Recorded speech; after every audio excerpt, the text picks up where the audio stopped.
وعلیکم السلام ورحمۃ اللہ وبرکاتہ، اللہ رب العالمین خیر و عافیت میں رکھے۔ سوال یہ تھا کہ عید الفطر میں کب سے کب تک تکبیرات کہنا چاہیے؟ اس کا جواب یہ ہے کہ ماہ رمضان کے اختتام پر اللہ رب العالمین نے تکبیرات کہنے کا حکم دیا ہے، وَلِتُكَبِّرُوا اللَّهَ عَلَى مَا هَدَاكُمْ وَلَعَلَّكُمْ تَشْكُرُونَ، یعنی اللہ رب العالمین کی عظمت کے گن گاؤ اپنے دل سے اور اپنی زبان سے، اور اللہ اکبر لا الہ الا اللہ واللہ اکبر اللہ اکبر وللہ الحمد کہا کرو۔ اسی طرح سے جو بھی تکبیرات کے تحلیلات کے کلمات ہیں وہ کہہ سکتے ہیں۔ جمہور علماء کے نزدیک یہ تکبیرات مسنون ہیں، عورتوں کے لیے بھی مردوں کے لیے بھی، مسجدوں میں بھی، گھروں میں بھی، راستوں میں بھی۔ اور اما الرجال فیجہرون به واما النساء فیسرون بدون جہر، مرد لوگ بلند آواز سے تکبیریں کہیں گے اور خواتین آہستہ، کیونکہ عورتوں کو اپنی آواز پست کرنے کا حکم ہے۔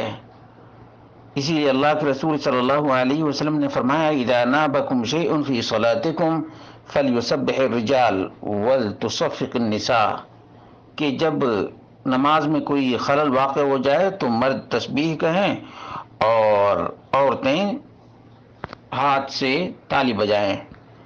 تو معلوم یہ ہوا کہ اس کی ابتدا عید کی رات سے ہے، عید کی رات سے۔ جیسے ہی عید کی رات شروع ہوئی، سورج ڈوبا ہے، ویسے ہی معلوم ہو گیا کہ کل عید ہے تو تکبیرات کہنا شروع کر دینا چاہیے۔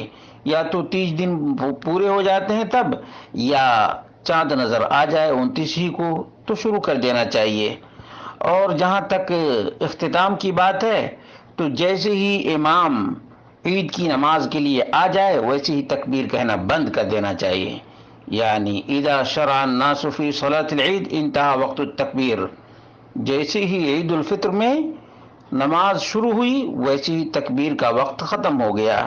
اس سلسلے میں ابن عمر رضی اللہ عنہما سے مروی انہ کان یجہر بالتکبیر یوم الفطر اذا غدا الى المصلی حتی یخرج الامام فیکبر، یہاں تک کہ جب امام آ جاتا اور نماز کے لیے تکبیر کہہ دیتا تو عبداللہ بن عمر عید الفطر میں تکبیر بھی بند کر دیا کرتے تھے۔ یہ دارقطنی کی 1712، حاکم کی 1106، بیہقی میں 6128 اور البدر المنیر لابن الملقن جلد نمبر 5 صفحہ نمبر 35، اور شیخ الالبانی نے ارواء الغلیل میں 650 پر ذکر کیا ہے۔ معلوم یہ ہوا کہ جیسے ہی معلوم ہو جائے کہ کل عید ہے ویسے ہی تکبیر شروع کر دینا چاہیے، اور جیسے ہی عید کی نماز شروع ہوئی ویسے ہی تکبیر بند کر دینا چاہیے۔